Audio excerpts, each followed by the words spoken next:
Welcome to finance central once again. I am your host Jagu और मैं बताने वाला हूं ऐसी काम की बातें जो आपके लिए इन्वेस्टमेंट्स की राह आसान बनाएगी। I hope you'll stay with me all through and I promise you a whole lot of learning in an easy and fun way. Today, we're going to talk about what is the best way of investing in equity. Should you buy stocks directly or should you invest through an equity mutual fund? Today we are asking this very basic question for a reason.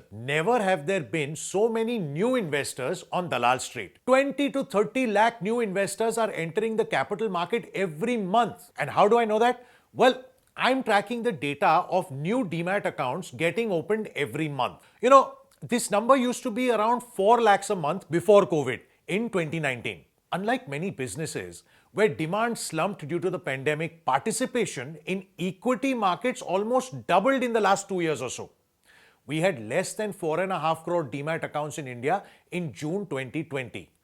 This number has now crossed 10 crores. Now, since one can't trade in equity markets without opening a demat account, the number of accounts being opened is a good indicator of how many new investors have entered the equity market. All these new investors are looking to create wealth in stock markets and they want to use that money maybe to fund a vacation, buy a car or a house, or save enough to retire comfortably. Now, nobody can guarantee returns in the stock market, but understanding the ways to invest in it can make the entire experience worthwhile. The very first question you need to answer, and that is also our focus today, is how to invest.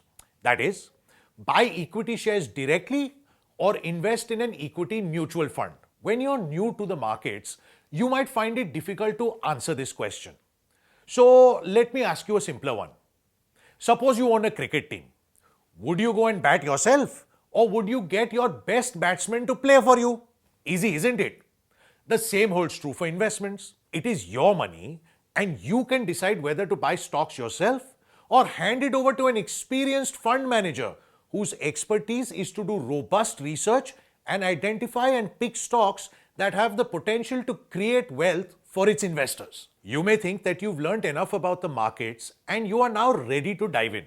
But first, let me give you a checklist. There are 3 preconditions that you should fulfill if you want to manage your own stock portfolio. First, it is good to have sufficient knowledge, skill, and experience. Second, one should have enough time to devote to research and decision making. And third, a big enough corpus for investing. And in practical life, none of these come easy. Now let's talk about them one by one. Do you watch business channels or read the pink papers? If you did, you would often come across words like earnings, EBITDA, Y on Y, Q on Q. Can you decipher the real story behind the numbers and all this jargon? Or does it sound alien to you? That is your first filter. Now think about it. A fund manager can be a qualified CA, a chartered financial analyst, or an MBA. They are qualified to read balance sheets and even find faults and raise red flags. And they do this every single day since it's their job. Now, you may have in-depth knowledge of a particular sector. For example, if you're a doctor by profession, you may be able to analyze the business of pharmaceutical and healthcare companies. But what about other sectors? Fund managers have their fingers on the pulse of almost every sector. Almost all fund managers work closely with research analysts who are responsible for tracking and providing research data which allows them to take a call on a stock. That brings us to point number 2 on the checklist. Have you got enough time? There are no part-time lawyers or part-time doctors. Similarly, investing is also a full-time job. Successful fund managers spend a lot of time reading and analyzing all the available information on companies that they are invested in. As I mentioned, this is their profession. Since we all have the same 24 hours in a day, if you focus on your own career and make investments through a mutual fund, you can participate in stock markets and rely on a team of experts managing your investments. Seems quite a hassle-free experience, doesn't it? Because it really is. More importantly, before you leave your job and become a full-time direct equity investor, you must ask yourself whether you will earn enough to meet your day-to-day expenses. Market returns are unpredictable, but on average, equity mutual funds have generated a 15% return over the last 20 years. Which means that if your yearly expenses are 15 lakh rupees, you need an investable corpus of 1.2 crores to earn this amount after tax. Many investors realize this only too late, and then they try to trade frequently, buy and sell intraday, or they take higher risk by trading in futures and options, often ending up with big losses.